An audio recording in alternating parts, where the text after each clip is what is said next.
अस्सलाम वालेकुम दोस्तों, नमस्कार, सत श्री अकाल। कैसे हैं आप लोग? उम्मीद करता हूं सब अच्छे होंगे। और आज बकरीद का दूसरा दिन है, यानी कि हम बॉम्बे में लोग इसे बासी ईद कहते हैं, बासी बकरीद, क्योंकि बकरीद में 3 दिन कुर्बानी होती है। पहले दिन, दूसरे दिन और तीसरे दिन, ये 3 दिन मुसलमान कुर्बानी करते हैं। तो आप सबको हमारी तरफ से, हमारे चैनल की तरफ से और हम सब की तरफ से बकरीद की बहुत बहुत मुबारकबाद। आसम दौरे पर आरएसएस प्रमुख मोहन भागवत साहब ने कहा, आज Hindustan times, times of India और नवभारत टाइम की न्यूज़ है कि जो भी हिंदुस्तान में मुसलमान रहते हैं उनको CAA से डरने की ज़रूरत नहीं है और ये मुसलमानों के खिलाफ नहीं है। CAA क्या होता है? सिटीजन अमेंडमेंट एक्ट कहते हैं इसको। अब हिंदुस्तान के जो भी मुसलमान हैं, जो देश के अंदर कानून आ रहा था सिटीजन अमेंडमेंट एक्ट, इस पे बड़ा बवाल हुआ था, बहुत सारे लोग इसके खिलाफ थे। लेकिन आसम दौरे पर मोहन भागवत साहब ने, यानी कि आरएसएस ने अपनी तरफ से तो क्लियर कर दिया है और उन्होंने ये कहा है कि भाई भारत के जो पहले प्रधानमंत्री थे, यानी कि पंडित जवाहरलाल नेहरू साहब थे पहले प्रधानमंत्री, तो उस वक्त ये कहा गया था जो अल्पसंख्यक हैं उनके लिए बहुत अच्छी अच्छी योजनाएं लाई जाएंगी और उनके साथ बहुत अच्छा किया जाएगा। इस तरह का जो ये मसला है वो आज अगर हम देखें, आप देख सकते हैं, ये जो है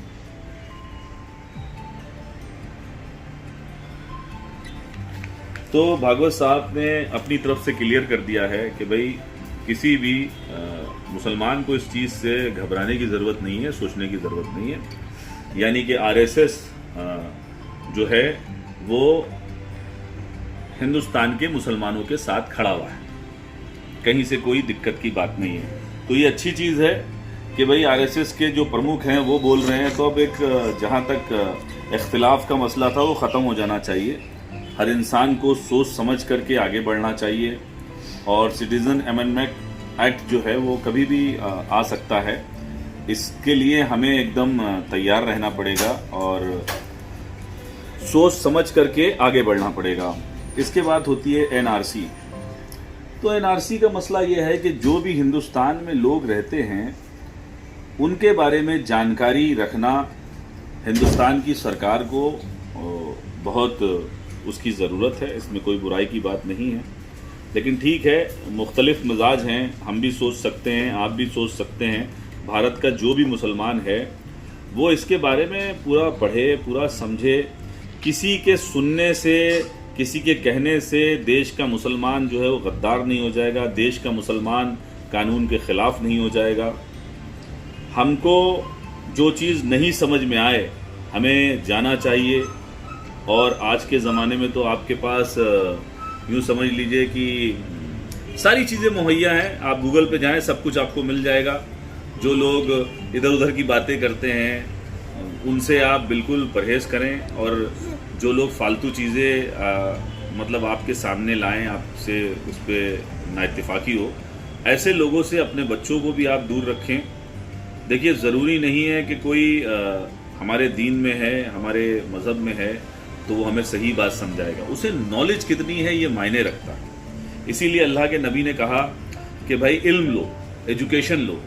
जो आदमी एजुकेशन लेता है और तालीम लेता है, तालीम लेने के बाद अगर वो किसी को गुमराह कर रहा है तो ये अल्लाह उससे समझेगा। ये हमारा वादा नहीं है, हमारे कुरान मजीद की ज़ुबान है और कुरान से बड़ा कुछ नहीं है मुसलमानों के लिए। अल्लाह की किताब हमारे पास है। तो लिहाजा आप देश के अंदर जो एक्टिविटीज़ हो रही है अपने आप को बदनाम ना करें।